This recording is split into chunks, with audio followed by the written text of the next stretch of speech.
What's up, y'all? It's about 6 a.m. here. I'm still adjusting to being back in America. Still waking up around midnight, 1, 2, thinking it's daylight the next day, but that's not the case. But I'm gradually transitioning back to my regular American sleep patterns. Um, yeah, I woke up about an hour ago, so face not washed, still in jammies, still night. But this idea came, so I'm going to talk about it. Um, I wasn't supposed to make it. I was supposed to become a statistic. Because I was born to a mother who used drugs, and my father was not there. So I was taken away from my mother. Um, thank God I did not go into foster care, but my grandmother adopted us. So I was able to stay in the family. Sometimes I wonder if that was the best choice. Um, because there were issues with my grandmother too. However, I've forgiven all of them. I will hold no anger, anything at any of them. Um, but I was not supposed to make it, given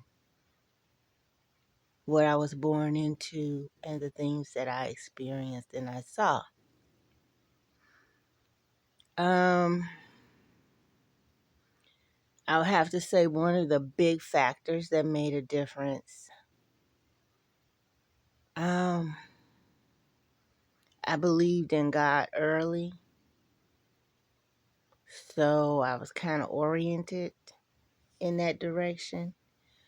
But more, I would say most importantly, as far as a human perspective, my grandmother, she valued education. So, when she saw that I had an interest, oh Lord, here's a cat knocking stuff down. When she saw that I had an interest, she encouraged it.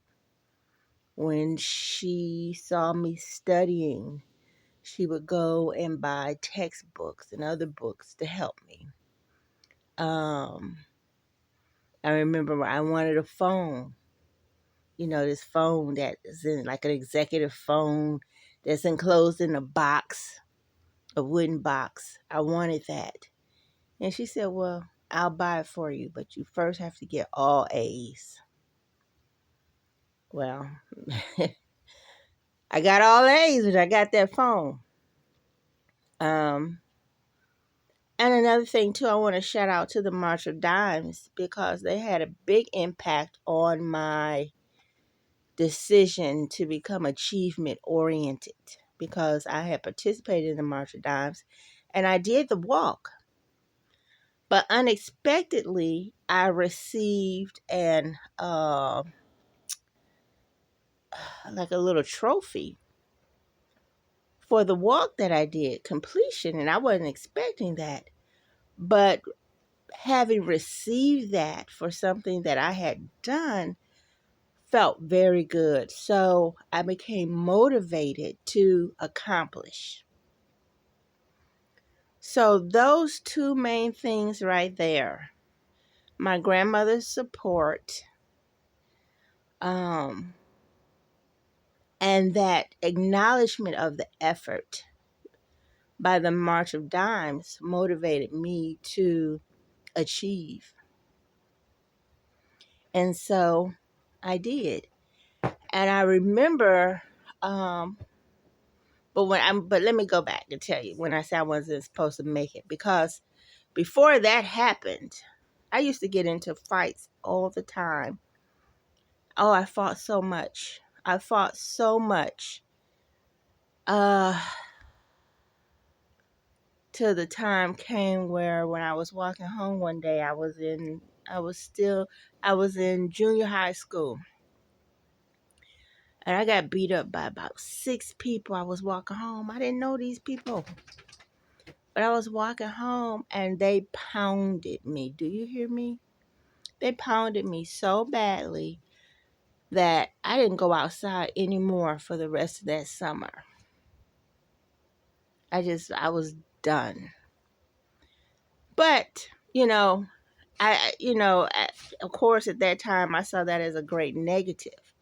But I didn't realize how that incident would change my life for the better because, see, I was on a pathway of destruction. I was about to join a gang, okay, when I went into high school, and all I could see was getting my face slashed, just all negative, ending up in jail or dead. So my getting beat up by all of those people at once was actually a blessing in disguise. And that's why I tell you guys, as I did in the previous video, I don't judge things as good or bad because you don't know the impact that they will have on the future. So in essence, this was my getting my ass beat was one of the best things that happened to me because it changed the trajectory of my life. Instead of me going down a destructive path, it caused me to stop. And when I stopped and I stayed, now there were negative consequences, but the positive consequences, I think, outweigh the negative ones, okay? So that time where I became isolated and didn't interact, I would watch television, but I would watch the educational programs, the PBS, Public Broadcasting Station channel, and watch the educational programs that they have for children. And at that time when I was growing up, they were promoting, I won't say Black Pride, but they had programs that helped develop the self-concept, okay, and self-esteem of children of color. Like there was a series that came on. What was it called? But it was about an African American family with children, a middle class family, and the things that they had to deal with. And so that had a great impact on me because I saw like a model, of this family and the way they were presented. It wasn't to the level of the Bill Cosby show, but it was more of a middle class family, okay? Not the college educated, but the middle class that had, decent jobs and they were taking care of their children.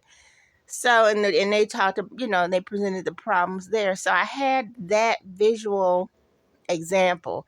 And then I watched the programs where, it was just positive programming. And so I had chosen to watch those things. And I'm glad I chose to watch those things because they had a positive influence on me. And so I ended up getting a change of address so that I would get out of that community so that I would not be exposed to those same people anymore. So I would not go to that high school. And so I ended up going to, having to catch a bus and going to a middle school in a different school district. And then I ended up going to a different high school. And I changed my life at that point. I was, unfortunately, I guess you could say kind of ashamed of my past, so I didn't want anybody to know, that I had come from a fighting background and didn't want to know about my parents, none of that. And one guy had found out, And he had called me, hey, stop fighting. The cat just jumped on the other cat. So the guy called me over. He said, I know who you are. Oh my God. Get down. Get down. Ain't no fighting over here. Get. So he called me over. He said, I know who you are. Do you know I could not say a single word? I couldn't say a single word. He just looked at me. He said, I know who you are. Tears came to my eyes. All I could do was fight to hold them back. And he stood there and he looked at me, waiting for me to say something. But I couldn't. I couldn't say a doggone thing. So after about a minute, he looked at me. He said, y'all break this up now. Ain't gonna be no fighting. None. Get out. Sorry about that. He looked at me. He said, you know what? Because he showed me a picture of me at my old school. He said, you know what? He said, I'm not going to say anything. I'm not going to say anything. And when he said that, biggest smile came on my face, and I just turned and I walked away, and I completely forgot about it. And he never said anything. At least nobody ever came to me and said anything. But I have been presented with my biggest fear. So, but like I said, I decided to excel. And I was smart. You know what I'm saying? I didn't really know I was smart, but in my math class, I'd be in class and I'm completing my homework before I even leave the room. And I'm sitting there with nothing to do and everybody else is still doing their work. So, the teacher noticed that and they took me out of that math class and they put me in a computer class. Very private, behind a solid steel door. We didn't even know computers were in there, but they had them back then in the 80s. So I started learning computers. So I started going there instead of going to the math class because I had mastered it already and I'm sitting in the class bored, wanting to read a magazine. So I was very, very smart, found out. And so the teachers were aware of that and they took action. But I still jumped ahead. Let me go back. So when I went to the new school to get away from fighting, and the reason why I fought so much, the reason why I got into so much trouble, again, is because of my upbringing. I told you guys my mother was a drug addict. So I used to beg her to not leave us, because I wanted my mother. I wanted to be around my mother. I wanted my mother to raise me. So I used to beg her, but she would leave. And eventually the time came where I just got tired. I think I was like in the 6th grade. I got tired. And I just said, I can't do this anymore. I gave up. And so a big dark cloud overcame me. And so I had all this anger, this negativity, and this sadness inside of me that I didn't know what to do with. So I started getting into fights. I started getting into trouble. Hadn't been before, but I took it out that way. The teachers, they didn't, the counselors, school counselors, they didn't really help. They didn't do anything. I wish someone had, because that would have saved me. You know what I'm saying? But maybe they just didn't know what they know now. But if you see a child that changes the behavior, know that something is wrong and that they need help and that you need to get them counseling. Okay, I'm saying that to all you teachers and everything now. So I got into many, many fights and I didn't know how to fight. So I got my butt kicked. And that's why I had ended up on that route to joining a gang, because I had, turned violent. But like I said, Unfortunately, I just got tired and I left the school. I wouldn't go back. And I was like, no, I need to go somewhere else because I don't want to do this. And so I ended up in at the new middle school. And I would see these kids in this class. I'd be walking by and I'm like, hmm. And one day I just told the teacher of that class, I said, you know what? I belong in this class. It was the honors class. And I just walked up to her and told her, I said, I'm supposed to be in this class. She just listened to me. She didn't say anything. And then I walked away and went back with my regular class. 2 weeks later, they moved me to the honors class. So I don't know, what got into me or whatever that caused me to speak up like that or know that, but I just knew, you know, I wasn't where I was supposed to be. And I just told her, I said, look, I'm supposed to be with this class. It was just an honors class. And I just knew. I don't know how I knew, but I knew. And so they put me into the honors class. And so then we all transferred to high school. And so I stayed with, the honors group. And many of you who graduated and went to the same school, you all know that I did graduate valedictorian and went on to college. So I had that feather in my cap that I was smart, that I was very intelligent. But like I said, it started out, I wasn't going to make it. I wasn't supposed to go that route. But I think, God's intervention in various ways, the things that happen, just something in me knowing that I had, deserved better or wasn't in the right place. Those things and, the exposure to the media, the television, and the March of Dimes, all that made a difference and changed my path. Okay. I never had any adult come to me and talk to me, or anything, no kind of intervention like that. So I'm just very fortunate, very grateful.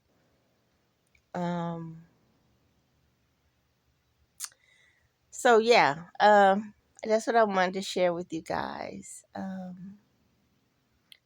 Never give up on yourself. Believe in yourself.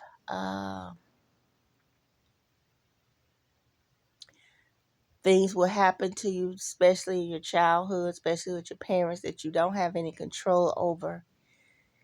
Best thing you could do is talk to somebody, get counseling. I didn't start counseling until after I went to college because I had shit I had to deal with that, I hadn't been addressed. That's some difficult shit dealing with a parent who has a drug issue. That's a whole lot of shit. And the one drawback that I think, that I had as a result of that was that I was held back because of that condition I came out of, that I never developed really any strong social skills until much, much later. So, well, not only that, but the experience with my mother really held me back socially because I had developed a lot of anger and hurt. And so that inhibited me socially. So I did not have the normal social development in junior high school and high school. So I was very inhibited and I did not talk much. I was quiet because all I knew was that when I would talk, I would get into a fight, not realizing that it was that anger coming out of me. It was that hurt coming out of me. And I didn't know how to solve that. Nobody told me, nobody showed me, no teacher taught to me, no counselor taught to me, nobody showed me how to deal with that. So all I knew to do was just keep silent so that I wouldn't get into any more fights. But that cost me making friendships, developing a social life, doing the things that, kids normally do in junior high and high school, and hanging out and partying and all that stuff. I didn't do any of that. Okay. Um, so that, I didn't really come into full bloom until maybe 20 years after the time normally it would have happened. So that was the whole back to my experience. But when I look at the bigger picture of how things could have turned out, and where I am now, and there being no promises in life, I just thank God, and I just do the best I can do every day. That's all. I'm still tend to be a loner now, I'm still, I still, that trait is still with me. Um, but I'm definitely more social now. I developed the social skills. But I still tend to keep to myself for the most part. Um, I would like to work on expanding, my social involvement more. I mean, yes, I'm involved socially. I get out there, I interact with people and all that stuff. But I'm talking about really more so is developing more of a family of friends. Because my people are passed away. My family, my mom, my grandma, dad, granddad, they're all gone. So I don't have them. And I don't have my own family, no husband, no children. It's just me. And I have a brother, but he has his own family. You see what I'm saying? So, I just have to work on developing more friendships and creating just a family of friends. I do have a few friends. The ones that I do have are very good friends. I could call on them. If I ever need them for anything, I can count on them. And they can count on me. Um, but I just don't have like the kind of friends that I just call up every day and just chat with, on the phone and stuff like that. That I don't have, and I would like to have that. So that's what I need to work on, in my life. But anyway, yeah, I'm here. I'm successful in many ways, um, because I know where I came from and I know what I had to come through. Um, but I live my life today to do whatever God wants me to do to help others. I no longer work a job. I don't do 9 to 5 anymore.